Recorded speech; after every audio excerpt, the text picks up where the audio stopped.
Halo, assalamualaikum. Kembali lagi di channel Kisah Kehidupan Harian. Untuk kisah kali ini, ada sebuah cerita yang berjudul Mertua Laknat dan Menantu Pendiam. Sebelum kita lanjut ke ceritanya, tekan dulu tombol like video ini. Jangan lupa juga klik tombol subscribe channel ini. Dan nyalakan juga notifikasinya, agar tidak ketinggalan cerita menarik lainnya dari channel ini. Dan seperti apa untuk kisah kali ini, langsung saja kita masuk ke ceritanya. Aku dan Rizal baru saja menikah. Kami berdua berusia 27 tahun. Penuh harapan dan impian tentang masa depan yang akan kami bangun bersama. Aku berasal dari keluarga sederhana yang mengajarkan nilai kebersamaan. Sementara Rizal tumbuh dalam keluarga besar yang penuh dengan kasih sayang dan perhatian.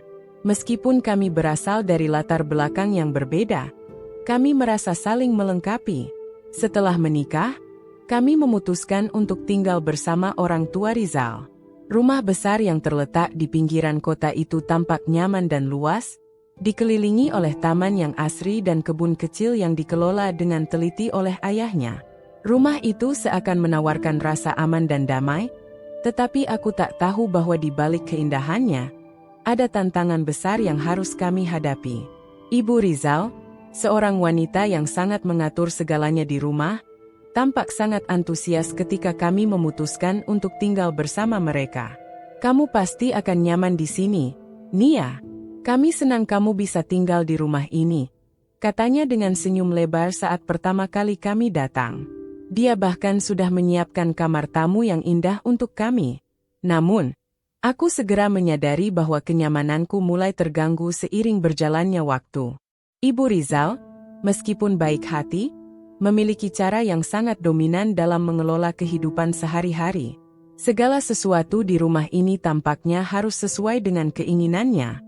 Dari hal kecil seperti menyusun meja makan hingga urusan lebih besar seperti memilih apa yang kami makan atau kapan kami boleh keluar rumah. Semuanya terasa terkontrol. Rizal, suamiku yang sangat menghormati ibunya, seakan menjadi pendengar setia tanpa banyak berbicara. Dia selalu mengatakan bahwa itu adalah bentuk rasa hormatnya kepada ibu. Tetapi aku merasa semakin lama semakin terasingkan. Aku ingin hidup kami sebagai pasangan muda yang mandiri. Tetapi Ibu Rizal selalu hadir dengan cara yang penuh pengaruh. Seolah-olah dia tidak bisa melepaskan kendali atas kehidupan kami. Aku tahu, tentu saja, bahwa ibu adalah sosok penting dalam kehidupan seorang anak, tapi lama-kelamaan, aku mulai merasa seperti bayangan yang tidak pernah bisa benar-benar hadir di rumah ini. Sejak hari pertama kami tinggal di rumah orang tua Rizal, aku mencoba untuk menyesuaikan diri. Awalnya, aku merasa lega. Rumah yang luas, lingkungan yang tenang, dan perasaan bisa lebih dekat dengan keluarga besar Rizal. Aku yakin, ini adalah langkah terbaik untuk memulai hidup baru bersama suamiku. Namun, begitu kami mulai beradaptasi, aku mulai merasakan ada yang tidak beres. Ibu Rizal, meskipun sangat ramah di awal, ternyata memiliki cara tersendiri dalam menjalani kehidupan rumah tangga. Setiap pagi, dia sudah siap di dapur, menyiapkan sarapan dengan sangat teliti, bahkan saat kami tidak meminta bantuan. "Nia, kamu bisa bantu ibu menyiapkan ini? Sepertinya kamu lebih tahu cara membuatnya dengan baik," kata ibu dengan nada yang begitu lembut, meskipun aku merasa sedikit canggung. Aku bukan orang yang terbiasa ikut campur dalam urusan dapur keluarga, tetapi aku tidak bisa menolaknya. Setiap kali aku mencoba melakukan sesuatu, seperti menyusun meja makan atau mencuci piring, ibu selalu memberi saran. "Lebih baik kalau kamu masak seperti ini, Nia. Ini lebih cepat, dan rasanya juga lebih enak." Kata-katanya seperti perintah halus, yang meskipun tidak kasar, tetap membuatku merasa tertekan. Awalnya, Rizal terlihat sangat mendukung. "Ya, itu bagus. Ibu memang lebih berpengalaman," katanya. Aku tahu dia tidak bermaksud buruk. Tetapi semakin lama aku merasa seolah-olah aku bukanlah istri yang mandiri, melainkan bagian dari rumah tangga orang tuanya. Aku yang sudah terbiasa membuat keputusan sendiri, dan menjalani hidup dengan kebebasan, kini terpaksa mengikuti ritme yang ditetapkan oleh ibu mertuaku. Ketika kami berdua berbicara, Rizal selalu berkata, "Ibu itu memang seperti itu, sayang. Dia hanya ingin kita nyaman." Namun, aku mulai merasakan bahwa kenyamanan itu datang dengan harga yang tinggi. Aku harus mengorbankan banyak hal, termasuk kebebasanku dalam menjalani pernikahan ini. Suatu malam, saat kami sedang makan malam bersama, Ibu Rizal mulai berbicara tentang rencana masa depan kami. "Nia, kamu tahu kan, lebih baik kalau kalian mulai memikirkan soal anak. Tidak ada yang lebih membahagiakan bagi pasangan muda selain punya anak, kan?" kata ibu, dengan mata berbinar penuh harapan. Aku terdiam sejenak. Meskipun aku dan Rizal sudah berbicara tentang memiliki anak, aku merasa bahwa perasaan ibu seolah melebihi rasa kami berdua. Seolah-olah keputusan kami mengenai keluarga tidak lagi menjadi hak kami, melainkan urusan keluarga besar. Rizal hanya tersenyum, mengangguk pelan, tapi aku bisa melihat kecemasannya. Aku bisa merasakan ketegangan yang semakin mendalam di antara kami. Tapi masalah utamanya bukan hanya itu. Setiap kali aku ingin melakukan hal kecil yang menurutku penting, seperti mengatur waktu untuk diri sendiri, bertemu teman-teman, atau bahkan sekadar berjalan-jalan, Ibu Rizal selalu datang dengan saran yang membuatku merasa terikat. "Nia, kamu seharusnya lebih sering di rumah, menemani Rizal. Jangan terlalu banyak keluar rumah. Apa kata orang kalau tahu kamu lebih banyak bergaul dengan teman-teman daripada memperhatikan suamimu?" katanya suatu sore, sambil memandangku dengan tatapan penuh arti. Perasaan itu mulai menghimpitku. Aku merasa seperti ada yang selalu memantau langkahku, mengatur tiap keputusan yang aku buat, seolah-olah aku tidak cukup baik untuk membuat pilihan sendiri. Di saat yang sama, Rizal terlihat semakin terjebak dalam keadaan ini, selalu berusaha menjaga keharmonisan antara aku dan ibunya. Aku sadar, tidak ada yang salah dengan cinta ibu kepada anaknya.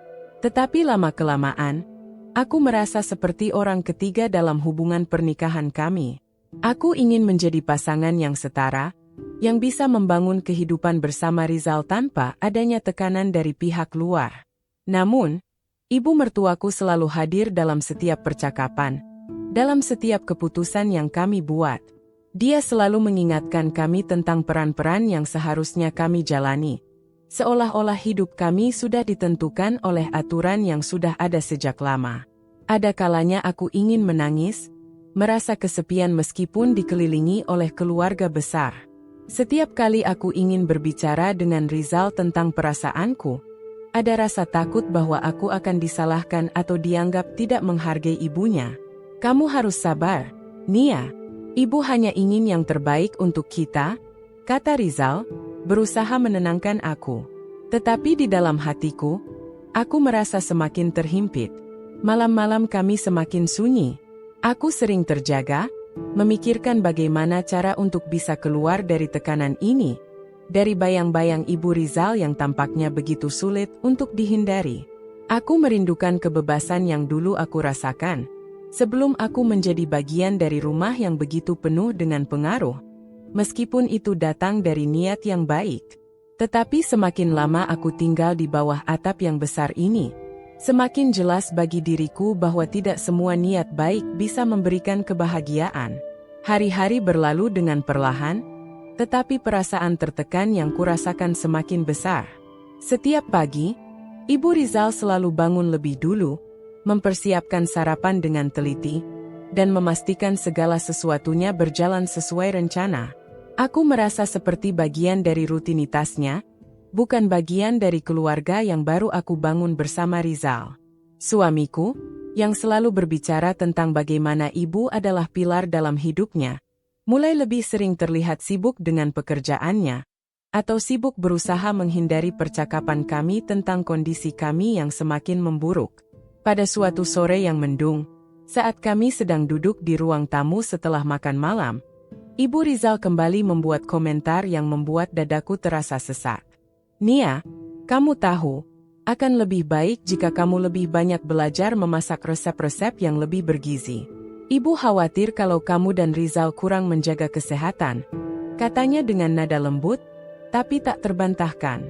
Aku mengangguk pelan, mencoba menunjukkan bahwa aku mendengarnya, meskipun dalam hati aku merasa tersinggung. Ibu, aku sudah tahu resep-resep itu, kataku dengan nada rendah. Rizal yang duduk di sampingku hanya memandangku sekilas, lalu kembali mengalihkan pandangannya ke televisi. Aku tahu dia merasa tidak enak, tetapi dia memilih untuk tidak mengatakan apa-apa.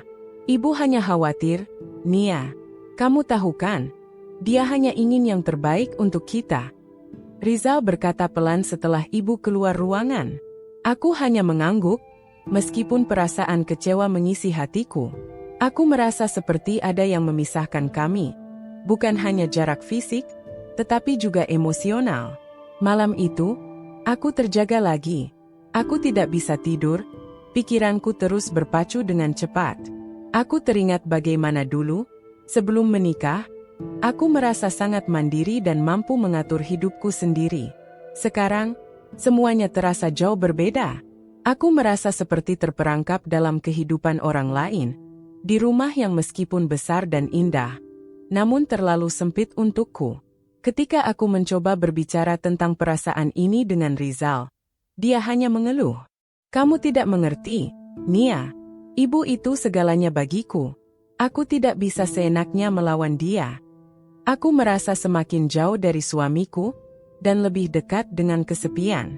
Bahkan di rumah yang penuh dengan orang, aku merasa sendirian. Ibu Rizal selalu ada, mengisi setiap sudut, mempengaruhi setiap keputusan. Aku bahkan tak bisa keluar rumah tanpa memikirkan apakah ibu akan merasa kecewa atau tidak. Suatu hari, aku mencoba mengajak Rizal untuk berbicara tentang rencana masa depan kami. Aku ingin punya anak, seperti yang sering ibu bicarakan. Tapi aku ingin itu terjadi karena keputusan kami berdua, bukan karena dorongan orang lain. Aku ingin membangun hidup kami tanpa merasa selalu terikat dengan bayang-bayang orang tua. Rizal, aku ingin kita punya anak, tapi aku ingin itu datang dari hati kita berdua, bukan karena ibu terus-menerus membicarakannya, kataku dengan serius. Rizal terdiam sejenak, matanya tertuju pada lantai. Aku tahu kamu ingin itu, Nia, tapi ibu-ibu selalu memberi kita banyak saran, dan aku rasa itu karena dia peduli. Aku merasa perasaan sakit semakin menggerogoti dadaku. Aku tahu dia peduli, Rizal. Tapi ini hidup kita. Aku butuh kita berdua memutuskan, bukan karena ibu memaksa. Aku tahu percakapan ini belum selesai, tapi malam itu, aku merasa lebih jauh dari sebelumnya. Aku menyadari, mungkin ini bukan hanya masalah antara aku dan ibu mertuaku. Ini adalah masalah antara aku dan Rizal. Kami, sebagai pasangan, belum benar-benar belajar untuk menjadi satu tim. Aku merasa terjebak di dalam hubungan ini, bukan karena cinta kami yang memudar, tetapi karena kekuatan pengaruh luar yang terus menggerogoti kami. Beberapa minggu kemudian, aku mulai merasakan dampak dari semua ini. Aku merasa lelah secara fisik dan emosional. Setiap kali aku bangun pagi, ada perasaan bahwa aku harus menunggu lagi. Menunggu sampai semuanya terasa benar. Menunggu sampai aku merasa dihargai. Tetapi itu tidak kunjung datang. Aku merasa seperti berada di rumah yang besar ini, tetapi hidupku terasa sangat kecil. Ketika aku mencoba untuk mencari cara agar bisa berbicara dengan Rizal lebih terbuka, dia selalu mengatakan hal yang sama. Jangan khawatir, Nia, kita akan baik-baik saja. Tetapi aku tahu, kami tidak baik-baik saja. Aku tidak bisa terus hidup di bawah atap ini, di bawah pengaruh orang lain, dan mengorbankan diriku sendiri. Semakin lama aku berpikir, semakin aku merasa perlu untuk mengambil langkah yang lebih tegas, untuk mencari kebahagiaanku sendiri. Suatu malam, setelah diskusi yang panjang, aku akhirnya memutuskan untuk berbicara dengan Rizal tentang perasaanku. Rizal, aku tidak bisa lagi hidup seperti ini. Aku merasa terperangkap, dan aku rasa kita berdua harus mulai membuat keputusan untuk hidup kita sendiri, tanpa campur tangan orang tua. kataku dengan tegas, meskipun hatiku berdebar kencang. Rizal menatapku lama, lalu perlahan berkata, "Aku mengerti, Nia. Aku akan berbicara dengan ibu. Kita akan mencoba berubah." Namun, aku tahu percakapan itu hanya bagian kecil dari apa yang harus kami hadapi. Bagaimanapun, hidup kami tidak bisa terus seperti ini. Aku merasa harus memilih jalanku, dan mungkin itu berarti aku harus belajar untuk melepaskan pengaruh yang selama ini mengikat kami. Setelah malam itu, perasaan Nia semakin tertekan. Setiap kali dia berjalan melewati dapur, di mana ibu mertuanya biasanya sibuk, dia merasakan seperti ada tembok yang semakin tinggi antara dirinya dan Rizal. Seperti ada ruang kosong yang menghalangi mereka berdua. Rizal mungkin tidak menyadari betapa beratnya perasaan yang dia pikul. Tetapi Nia merasa setiap detil hidup mereka semakin terarah oleh keputusan yang bukan milik mereka berdua. Pagi-pagi, setelah sarapan yang selalu disiapkan oleh ibu, Nia duduk di ruang tamu, mencoba menenangkan diri. Rizal duduk di sampingnya, seperti biasa, tapi kali ini ada ketegangan di antara mereka. Mereka tidak berbicara, hanya suara televisi yang mengisi ruangan. Rizal akhirnya memutuskan untuk membuka percakapan, meskipun suaranya terdengar ragu. "Nia, aku sudah berbicara dengan ibu," katanya perlahan. "Aku bilang kita butuh waktu untuk diri kita sendiri, tanpa campur tangan orang lain." Nia menatap suaminya, merasa sedikit terkejut mendengar kalimat itu. Sebelumnya, dia merasa Rizal enggan untuk benar-benar berbicara terbuka dengan ibunya. "Kamu benar-benar sudah bilang begitu?" tanyanya. Suara Nia terdengar hampir tak percaya. Rizal mengangguk. "Iya, Nia. Aku tahu ibu itu sangat perhatian. Tapi aku sadar kalau kita juga harus punya ruang untuk hidup kita sendiri. Kita nggak bisa terus-terusan tergantung pada keputusan ibu." Nia merasa sedikit lega, tetapi juga bingung. Bagaimana mungkin mereka bisa mengubah kebiasaan yang sudah bertahun-tahun dijalani oleh keluarga ini? Bagaimana mereka bisa menghentikan kebiasaan ibunya yang selalu ingin mengatur segala hal? Ibu itu tidak mudah, Rizal. "Kamu tahu, dia terbiasa dengan cara dia sendiri," kata Nia, nada suaranya sedikit tergetar. "Aku nggak yakin kalau dia akan mudah menerima keputusan kita." Rizal menundukkan kepalanya. "Aku tahu, Nia. Tapi aku janji, aku akan coba yang terbaik. Aku ingin kita bisa membangun rumah tangga yang lebih sehat, yang tidak bergantung pada apa kata orang lain, termasuk ibu." Meski Nia merasa lega mendengar kata-kata suaminya, hatinya tetap tidak tenang. Dia merasa bahwa perubahan ini tidak akan semudah itu. Ibu Rizal sudah sangat mengakar dalam hidup mereka, dan untuk bisa mengubah cara pandangnya, mungkin membutuhkan lebih dari sekadar janji manis. Beberapa hari kemudian, Ibu Rizal mulai merasa ada yang aneh. Dia mendekati Nia setelah makan malam, duduk di sampingnya dengan ekspresi yang sulit dibaca. "Nia, kamu terlihat berbeda akhir-akhir ini. Ada apa? Apa ada yang tidak kamu sukai di rumah ini?" tanyanya, seolah bisa merasakan ada jarak yang semakin lebar di antara mereka.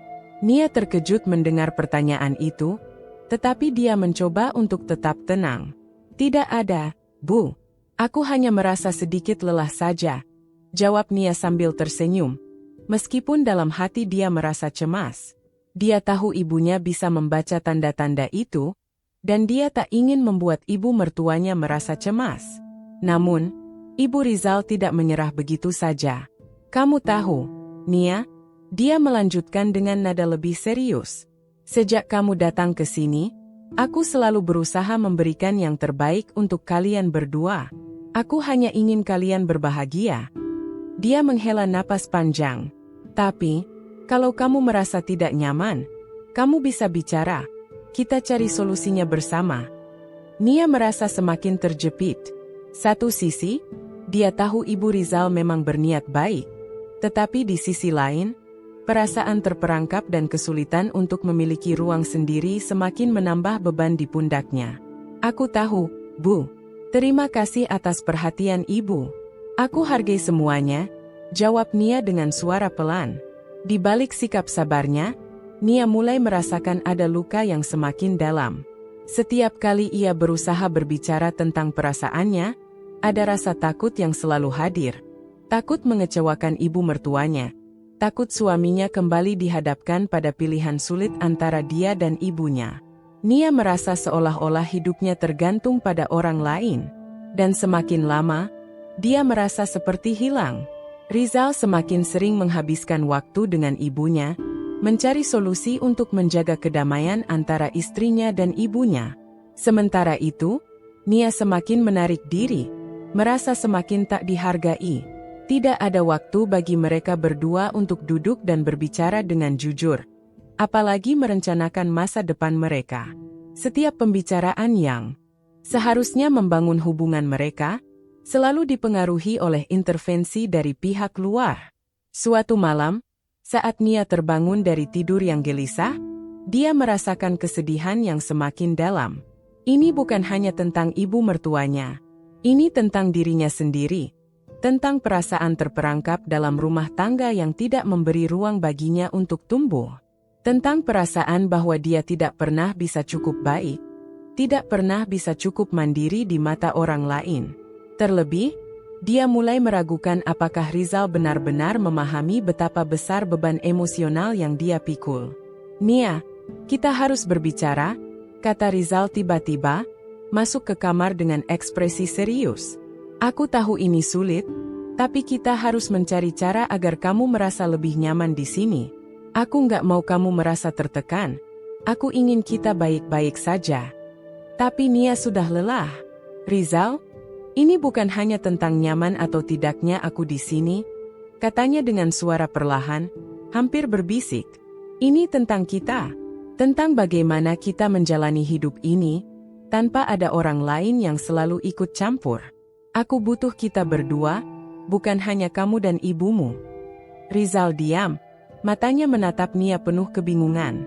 "Aku mencintaimu, Nia, tapi ibu adalah bagian dari hidupku. Aku nggak bisa begitu saja mengabaikannya." Itu adalah titik balik yang besar bagi Nia. Semua perasaan yang terpendam, rasa kesepian, rasa tidak dihargai, kini mulai mengarah pada satu pilihan. Apakah dia bisa bertahan dengan perasaan terjepit ini? Atau apakah ini saatnya untuk mencari kebahagiaan di tempat lain? Di dunia yang lebih bebas, lebih mandiri? Namun, keputusan itu tidak bisa diambil dengan tergesa-gesa. Nia tahu bahwa apapun yang dia pilih, hidupnya tidak akan sama lagi. Dan dia harus siap untuk menghadapi segala konsekuensinya. Setelah malam itu, perasaan Nia semakin tertekan. Setiap kali dia berjalan melewati dapur, di mana ibu mertuanya biasanya sibuk, dia merasakan seperti ada tembok yang semakin tinggi antara dirinya dan Rizal. Seperti ada ruang kosong yang menghalangi mereka berdua. Rizal mungkin tidak menyadari betapa beratnya perasaan yang dia pikul. Tetapi Nia merasa setiap detil hidup mereka semakin terarah oleh keputusan yang bukan milik mereka berdua.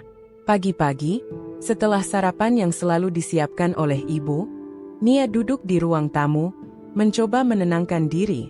Rizal duduk di sampingnya, seperti biasa. Tapi kali ini ada ketegangan di antara mereka. Mereka tidak berbicara. Hanya suara televisi yang mengisi ruangan. Rizal akhirnya memutuskan untuk membuka percakapan. Meskipun suaranya terdengar ragu. "Nia, aku sudah berbicara dengan ibu," katanya perlahan. "Aku bilang kita butuh waktu untuk diri kita sendiri, tanpa campur tangan orang lain." Nia menatap suaminya, merasa sedikit terkejut mendengar kalimat itu. Sebelumnya, dia merasa Rizal enggan untuk benar-benar berbicara terbuka dengan ibunya. "Kamu benar-benar sudah bilang begitu?" tanyanya.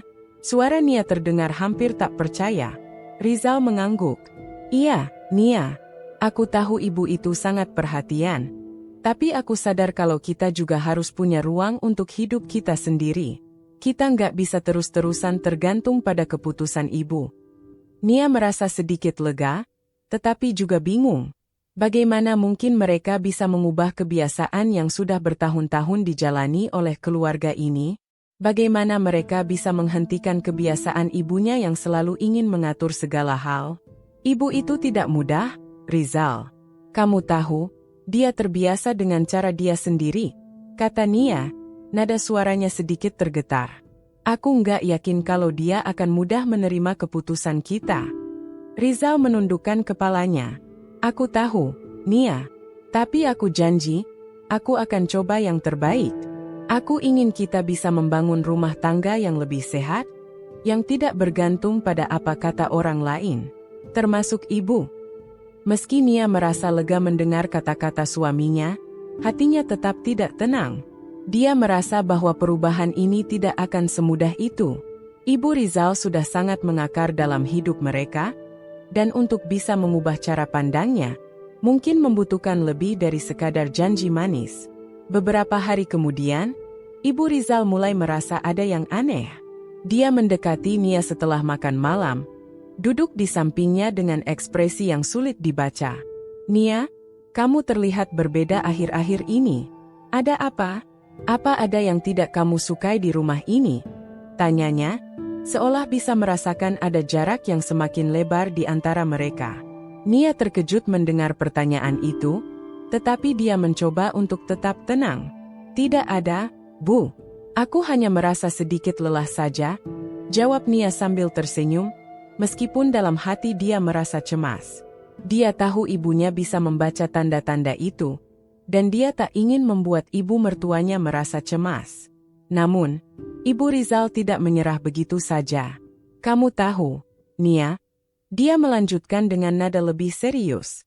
Sejak kamu datang ke sini, aku selalu berusaha memberikan yang terbaik untuk kalian berdua. Aku hanya ingin kalian berbahagia. Dia menghela napas panjang. Tapi, kalau kamu merasa tidak nyaman, kamu bisa bicara, kita cari solusinya bersama. Nia merasa semakin terjepit. Satu sisi, dia tahu Ibu Rizal memang berniat baik. Tetapi di sisi lain, perasaan terperangkap dan kesulitan untuk memiliki ruang sendiri semakin menambah beban di pundaknya. Aku tahu, Bu. Terima kasih atas perhatian Ibu. Aku hargai semuanya, jawab Nia dengan suara pelan.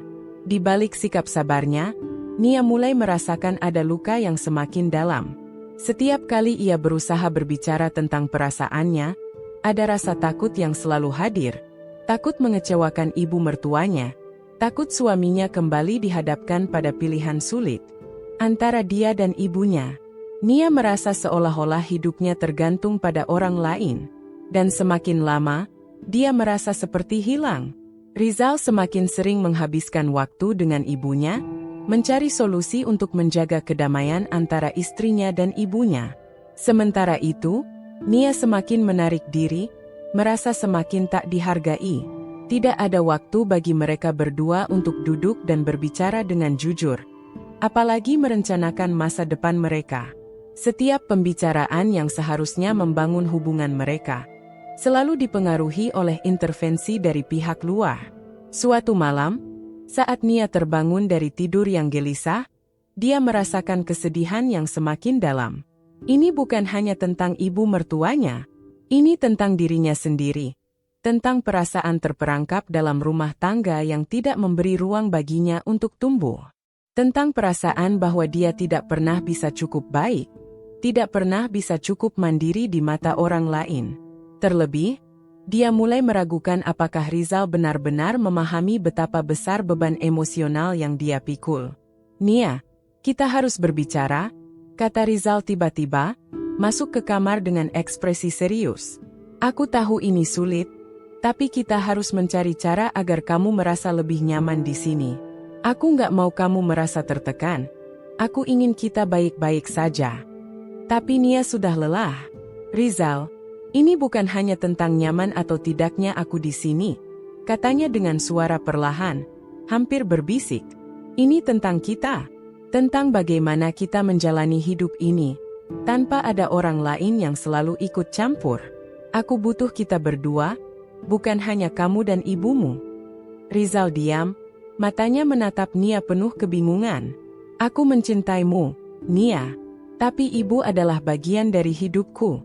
Aku nggak bisa begitu saja mengabaikannya. Itu adalah titik balik yang besar bagi Nia. Semua perasaan yang terpendam, rasa kesepian, rasa tidak dihargai, kini mulai mengarah pada satu pilihan. Apakah dia bisa bertahan dengan perasaan terjepit ini? Atau apakah ini saatnya untuk mencari kebahagiaan di tempat lain? Di dunia yang lebih bebas, lebih mandiri? Namun, keputusan itu tidak bisa diambil dengan tergesa-gesa. Nia tahu bahwa apapun yang dia pilih, hidupnya tidak akan sama lagi. Dan dia harus siap untuk menghadapi segala konsekuensinya. Hari-hari semakin memburam di dalam rumah yang semakin terasa seperti penjara tanpa jeruji. Nia, yang dahulu penuh semangat dan bercita-cita besar, kini merasa dirinya semakin tenggelam dalam lautan ketidakberdayaan. Setiap kali dia melangkah masuk ke rumah, seakan ada beban berat yang harus dia pikul, bukan hanya fisik, tetapi lebih kepada perasaan yang terus mengikis semangatnya. Rizal masih berusaha mempertahankan keseimbangan antara ibunya dan Nia, tapi semakin ia berusaha, semakin besar jurang yang tercipta di antara mereka. Nia merasakan bahwa setiap detik yang berlalu semakin memisahkan dirinya dari suaminya, dari rumah yang seharusnya menjadi tempat perlindungan, tempat di mana mereka seharusnya saling mendukung. Di luar, matahari terbenam dengan sempurna, menyinari langit dengan rona oranye yang lembut. Namun, di dalam rumah itu, suasana semakin tegang. Nia sedang duduk di meja makan, menatap kosong ke piring makanannya yang tidak tersentuh. Ibu Rizal sedang sibuk di dapur, menyusun rencana makan malam untuk keluarga. Seolah-olah dunia ini berputar hanya untuk melayani keinginan mereka. Rizal duduk di samping Nia, matanya gelisah. Ia tahu ada yang salah, tetapi tak tahu bagaimana cara memperbaikinya. Nia, Rizal mulai membuka percakapan dengan hati-hati. Suaranya terdengar pelan dan gugup. Aku sudah berbicara dengan ibu, kan? Aku bilang kita perlu lebih banyak waktu untuk kita berdua. Aku ingin kita punya lebih banyak ruang. Nia menatapnya dengan mata yang tajam. Seolah-olah mata itu bisa menembus hati suaminya dan melihat apakah kata-katanya benar-benar tulus. Rizal, kata Nia, dengan suara yang tertekan, bukan soal ruang saja. Ini tentang perasaan yang sudah tertahan begitu lama. Perasaan yang selama ini aku pendam. Tapi setiap kali aku mencoba mengungkapkannya, kamu selalu lebih memilih ibu daripada aku. Rizal terdiam, dan wajahnya terlihat kebingungan. Nia, bukan begitu maksudku. Aku memang sayang ibu, tapi aku juga sayang kamu. Aku tidak tahu harus bagaimana. Aku tidak ingin kehilangan kamu, dan aku tidak ingin mengecewakan ibu. Suasana semakin mencekam, dan Nia merasakan hatinya hancur. Suaminya berdiri di antara dua dunia, dunia ibu yang penuh perhatian dan dunia istri yang merasa terabaikan. Nia merasa dirinya terhimpit dalam keterasingan yang mendalam.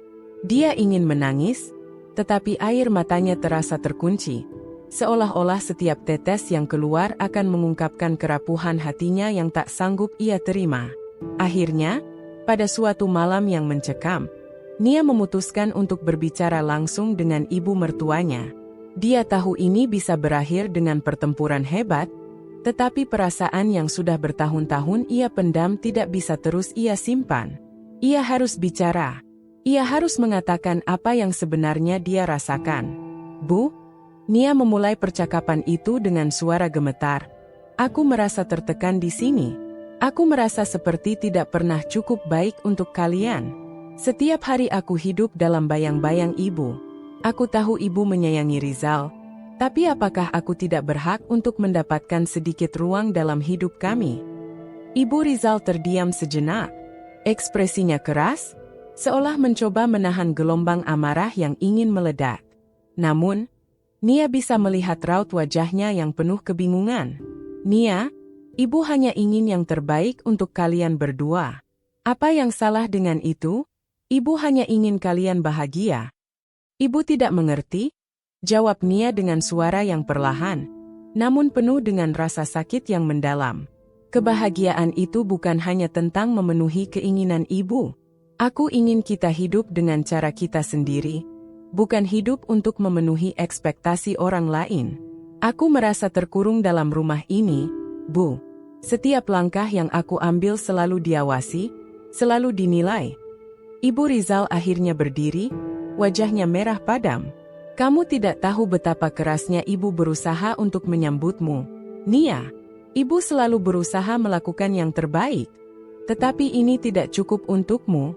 Jadi kamu mau apa? Kalau kamu merasa ini tidak cukup, kenapa kamu tidak pergi saja? Kata-kata itu menghantam dada Nia seperti petir yang membelah langit malam. Ia merasakan dunia seakan runtuh di sekelilingnya. Air mata yang sejak tadi tertahan akhirnya tumpah. Aku sudah mencoba, Bu. Aku sudah mencoba untuk menjadi bagian dari keluarga ini. Tetapi aku merasa terasingkan. Aku merasa seperti tidak pernah dihargai. Aku ingin merasa dicintai, bukan hanya dianggap sebagai pelengkap. Rizal yang mendengar percakapan itu datang dari belakang. Matanya terbelalak, penuh ketakutan dan kebingungan.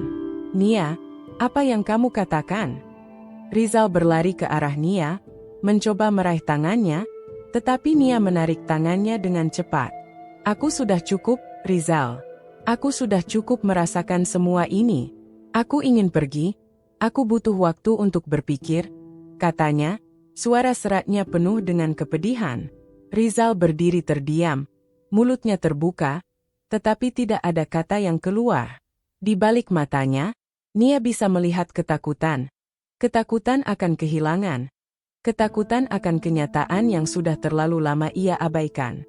Namun, untuk pertama kalinya, Nia merasa dia perlu memutuskan jalannya sendiri.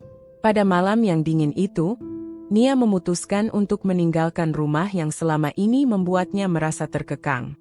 Dia pergi tanpa berpaling, tanpa melihat ke belakang. Saat langkahnya semakin jauh dari rumah itu, perasaan kosong dan sakit itu tidak juga menghilang. Tetapi ada sesuatu yang lebih kuat, keinginan untuk bebas, untuk menghirup udara yang lebih segar tanpa beban. Beberapa bulan setelah itu, Nia dan Rizal memutuskan untuk mencari kehidupan yang lebih baik. Mereka memilih untuk menyewa sebuah rumah kecil di luar kota, jauh dari bayang-bayang Ibu Rizal. Dengan lebih banyak ruang untuk diri mereka sendiri, mereka mulai membangun kehidupan mereka kembali, jauh dari tekanan dan ekspektasi yang selama ini mereka hadapi. Mereka bekerja lebih keras, meraih impian mereka satu persatu. Nia menemukan pekerjaannya kembali dan berhasil membangun karir yang ia impikan. Sementara Rizal berhasil mengembangkan usaha kecilnya yang kini berkembang pesat. Hidup mereka lebih tenang, lebih seimbang, dan yang terpenting, mereka lebih bahagia. Sukses datang perlahan, dan seiring berjalannya waktu, hubungan mereka semakin kuat. Mereka belajar untuk saling menghargai dan memberi ruang satu sama lain. Mereka tahu bahwa kebahagiaan sejati datang ketika kita menemukan keseimbangan dalam hidup, tidak terperangkap dalam tuntutan orang lain.